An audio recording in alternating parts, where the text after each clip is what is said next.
So today I want to show you how to make these beautiful flowers. And what's cool about these flowers is it's actually modular origami. There are 4 separate pieces that I've pieced together, and even though they're 4 separates and they're different sizes, it's actually all the same form. So I'm going to teach you this. The first thing you're going to need is a piece of paper. This is a standard 15 centimeter by 15 centimeter, and this is double-sided. For this particular form, you're actually going to be able to see both sides of the paper when it's completed, so I highly recommend using a double-sided sheet of paper. If your sides are both different, I want you to remember that whatever color shows on the outside for these initial folds is actually going to be on the inside of your flower when it's done.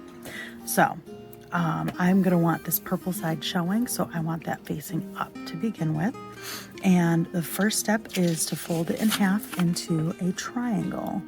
We are going to make our bird base. So the first step is to fold it into a triangle, then to fold it in half again into a smaller triangle, like so, and then we are going to turn it into the square bird base by opening up this pocket and connecting these 2 opposite points together and flattening it out, being as precise as possible. I'm realizing this paper is a little bit brittle, so try and be selective when you pick out your paper. We're going to flip it over and we're going to pop this fin up like a shark fin, and then again we're going to open the pocket and we're going to bring the opposite corners together.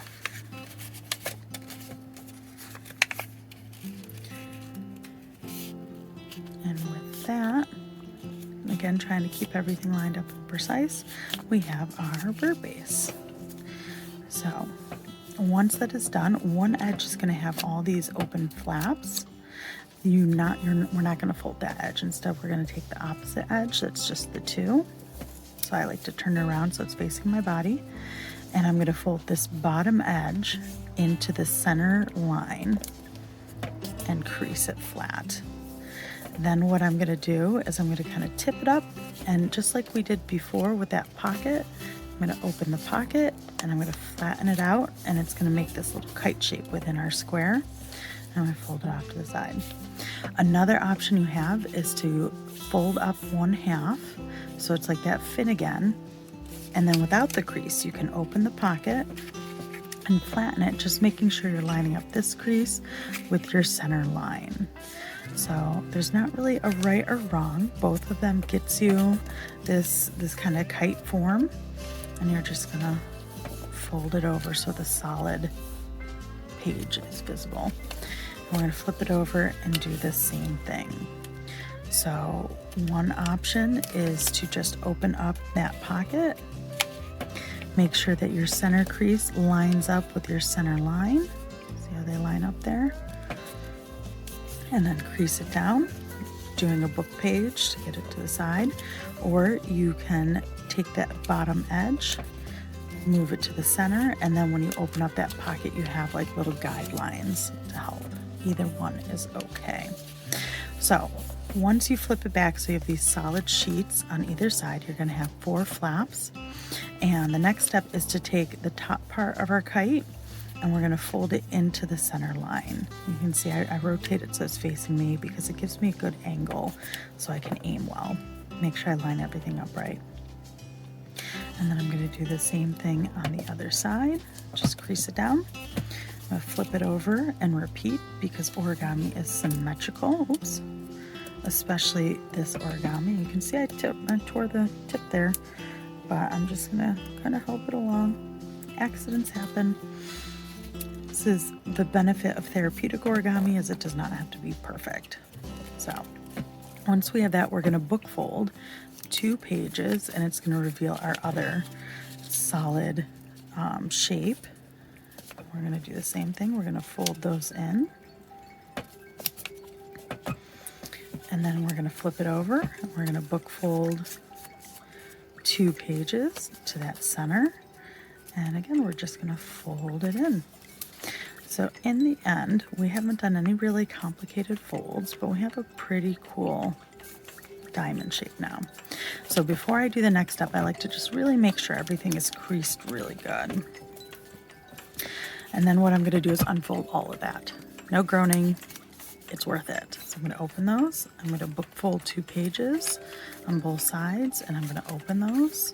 And that way when I open up the whole piece, it doesn't tear anything. So I'm going to open the whole thing up, and it's going to create this fun radial pattern. And then what I'm going to do is pop that point so it all flips around like that.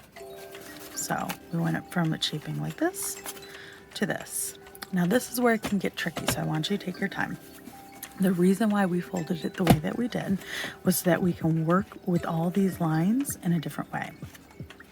So if you take one point, you see you have one line that's a valley fold, then next to it you have 2 mountain folds because they come up, and then next to that are 2 more valley folds.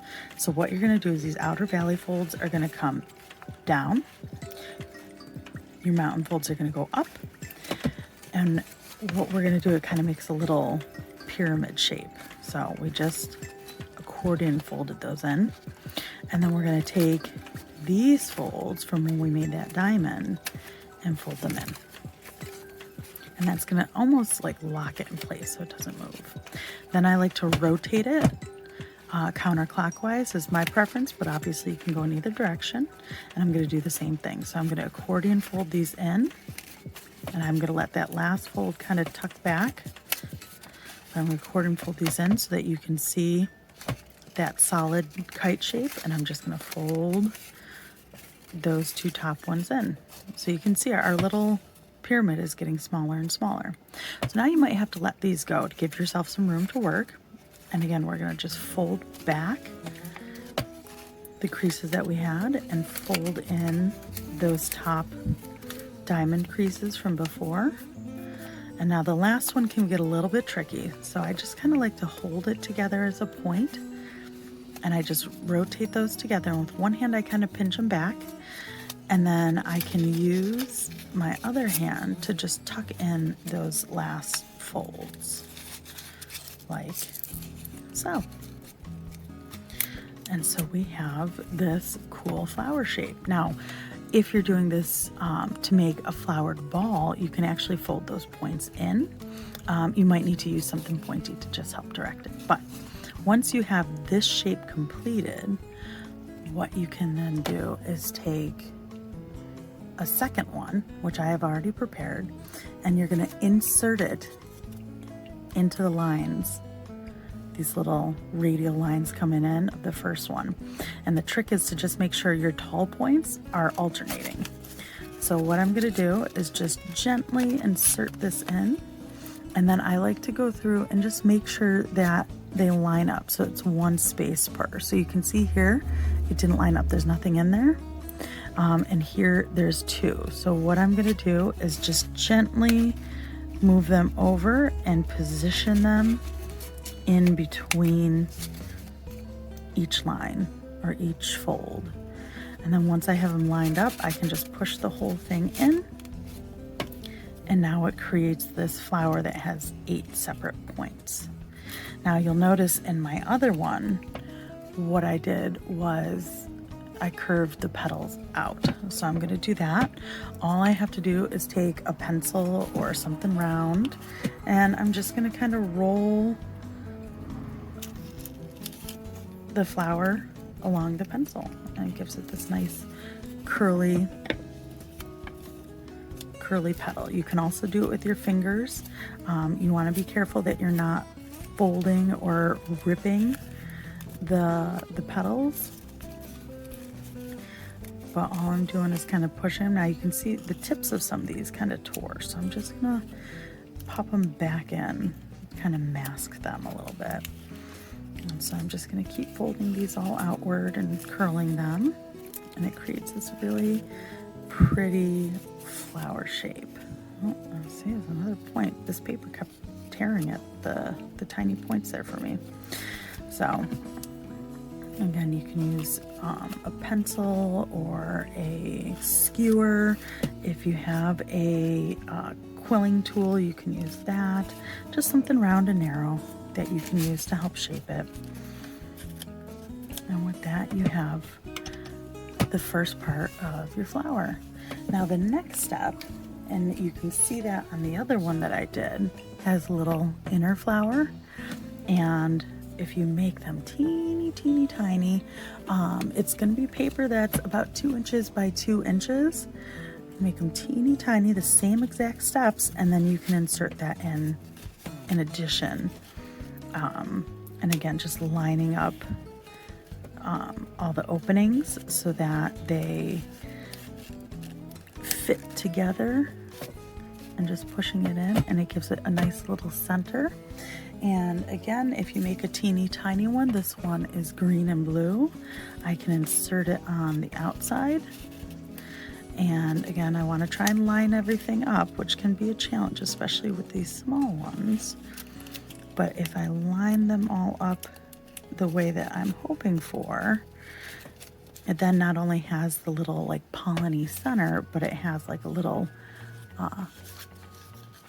green stem extension that you could then attach. And with that, it's done. I like to kind of go through and pop open the sides here a little bit. It makes it look more organic, I think, and natural.